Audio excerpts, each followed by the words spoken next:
مسؤولينta gobolka Togdheer kuwa degmada Burco iyo waliba mas'uuliyiinta wakaalada biyaha gobolkani Togdheer ayaa maanta kormeer ku soo maray goobaha laga fulinayo mashruuca biyo ballaarinta gobolkani Togdheer kaasoo iska kaashanayaan shirkado dhowr ah iyo waliba qalabkii mashruuca biyo ballaarinta gobolkani Togdheer waxaana kormeerkan ay mas'uuliyiintu ku soo mareen goobahani dhowrka ee ka socota hawsha mashruuca biyo ballaarinta gobolka Togdheer uu salka ku hayay sida ay uga heli lahaayeen sida ay u socoto hawlaha iyo habsami u socodka hawlaha shaqo mashruuca biyo ballaarinta gobolkani Togdheer intii ay mas'uuliyiintani ku jireen kormeerkan indhaynta ay ku marayeen goobaha ay ka socoto shaqada mashruuca biyo ballaarinta gobolka Togdheer waxa faahfaahin ka bixiyay mashruucani iyo waliba shirkadaha iyo hay'adaha ka caawinaya wakaalada biyaha gobolkani Togdheer maareeyo ku xigeenka wakaalada biyaha gobolka Togdheer iyo waliba gudoomiyaha golaha deegaanka degmada Burco Maxamed Yuusuf Muraad waxaana hadaladoodii kamid ahaa deeqdan oo ay noo fulinayso hay'adda Coca-Cola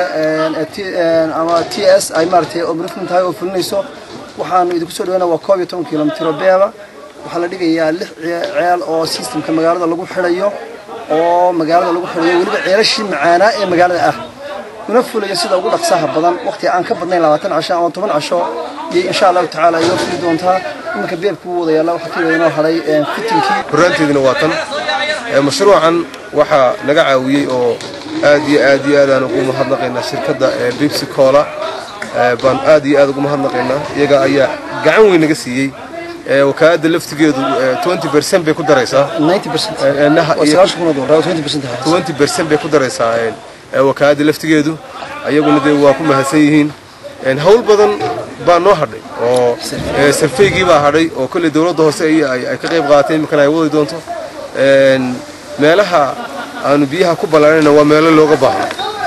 برعو وبقعد أبو بيها بدن ذلكين يقولنا هذا صوص عضا ويقولنا فيل كوسو شراء ولدي فنك سمالان أفر كيلومتر من مجال دقيسة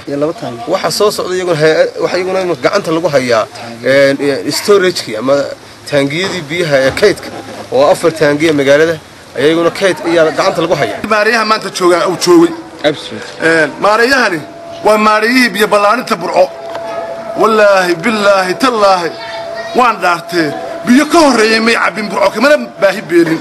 وأكتين توشكو والله يقولي كما بختيو ugu dambeyntii waxa kormeerkan indhaynta ka hadlay gudoomiye ku xigeenka gobolka Togdheer Maxamed Yuusuf Ubaxle waxaanu mahadnaq ballaaran u soo jeediyay mas'uuliyiinta wakaalada biyaha gobolka Togdheer sida hawlkarnimada ay ugu tafaxayteen sidii ay guud ahaanba bulshada gobolka Togdheer uga haqabtiri lahaayeen biyaha waxaanu yiri ya maareeyaha runtii labada nin mas'uuliyiinta ماري كحيان كي ماريو إسقافيس كاي هاو واحتر لبيان كتقطع سيد دوغ مقالد وآذي أبو حسين وبرواقة آذن محمد